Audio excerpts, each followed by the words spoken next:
सर्वसामान्य नागरिकांना मोठा धक्का. सीएनजीच्या दरात 2 रुपयांची वाढ. पुण्यात आजपासून नवीन दर लागू, तर मुंबईतही लवकरच दरवाढ होण्याची शक्यता. 2029च्या निवडणुकांसाठी दंगे भडकवण्याचा कट. काँग्रेसचे प्रदेशाध्यक्ष हर्षवर्धन सपकाळ यांनी भाजपवर केला गंभीर आरोप. निदा खानला लपवून ठेवल्याप्रकरणी एआयएमआयएमचे नगरसेवक मतीन माजिद यांचे नाव समोर आल्यानंतर भाजपचे मंत्री नितेश राणे यांचा संताप. एआयएमआयएम ही जिहादींशी संबंध असलेली दहशतवादी संघटना असल्याचे म्हटले.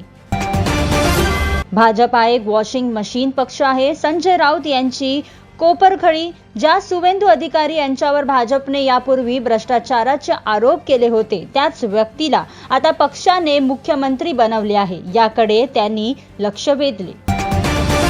येत्या काही महिन्यात पेट्रोल आणि डिझेलचे दरवाढ होण्याची शक्यता. इंधनाच्या दरांवर सरकारने घातलेल्या मर्यादेमुळे तेल कंपन्या आर्थिक संकटात. कंपन्यांच्या कोट्यवधींचा तोटा सहन करावा लागत असून जागतिक परिस्थिती सुधारली नाही तर दरवाढ अटळ आहे. निदा खानला लपवून ठेवण्यात इम्तियाज जलील यांनी मदत केली. संजय शिरसाट यांच्या आरोपांना जलील यांचे प्रत्युत्तर. मी पालकमंत्री यांचे गैरकृत्य जनतेसमोर उघड केले, म्हणूनच आता ते मला खोट्या प्रकरणात अडकवण्याचा प्रयत्न करत आहेत. बंगालमध्ये पहिल्यांदाच भाजपचे सरकार स्थापन होत असताना पंतप्रधान मोदींनी बंगालच्या जनतेसमोर नतमस्तक होऊन आदर व्यक्त केला. सुवेंदू अधिकारी यांनी मुख्यमंत्रीपदाची शपथ घेतली. महाराष्ट्रात सोशल मीडियावर खोट्या बातम्या पसरवणाऱ्या किंवा इतरांची बदनामी करणाऱ्यांची यापुढे गय केली जाणार नाही. पोलीस महासंचालकांच्या अध्यक्षतेखाली एक विशेष समिती स्थापन करण्यात आली असून सरकार लवकरच एक नवीन आणि कडक कायदा लागू करण्याच्या तयारीत आहे. गोरेगाव येथील रहेजा हाईट्स परिसरात तिसऱ्यांदा बिबट्याचे दर्शन. सीसीटीव्हीमध्ये कैद झालेल्या या घटनेमुळे रहिवाशांमध्ये भीतीचे वातावरण निर्माण झाले. त्यांनी वन विभागाकडे तातडीने कारवाई करण्याची मागणी केली. महाराष्ट्रात FIJCचे वर्ग 1 जुलैपासून सुरू होणार. विद्यार्थ्यांचे शैक्षणिक नुकसान होऊ नये यासाठी यावेळी ऑनलाईन प्रवेश प्रक्रिया वेगाने राबवण्यात येत आहे. नाशिकमधील TCS घटनेनंतर महाराष्ट्र सरकारने कठोर भूमिका घेतली. पौष कायद्याअंतर्गत आता सर्व कामाच्या ठिकाणी तक्रार निवारण समिती स्थापन करणे अनिवार्य करण्यात आले आहे. मुख्यमंत्री देवेंद्र फडणवीस यांनी जलसंधारणाच्या कामांना गती देण्याचे निर्देश दिले. मान्सूनचे आगमन लांबण्याची शक्यता लक्षात घेता सरकार हाय अलर्टवर.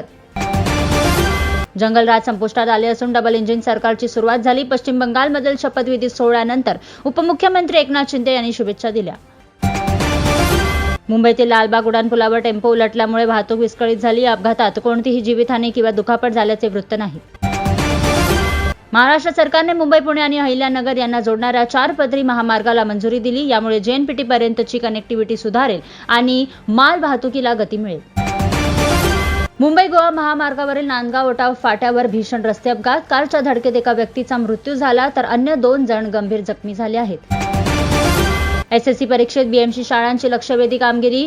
77 शाळांनी 100% निकालाची नोंद केली आहे. एका वारकरी कुटुंबावर घुसखोर आणि मनुवादी असल्याचा आरोप केल्याप्रकरणी शरद पवार यांच्या NCPचे नेते विकास लावंडे यांच्यावर शाई फेकण्यात आली. या घटनेमुळे पुण्यात पुन्हा एकदा वादाचा भडका उडाला. भीमाशंकर मंदिराचे दरवाजे 31 मे रोजी भाविकांसाठी खुले होणार. याचमुळे आता भाविकांचा दीर्घ काळापासूनचा प्रतीक्षा काळ संपुष्टात येईल.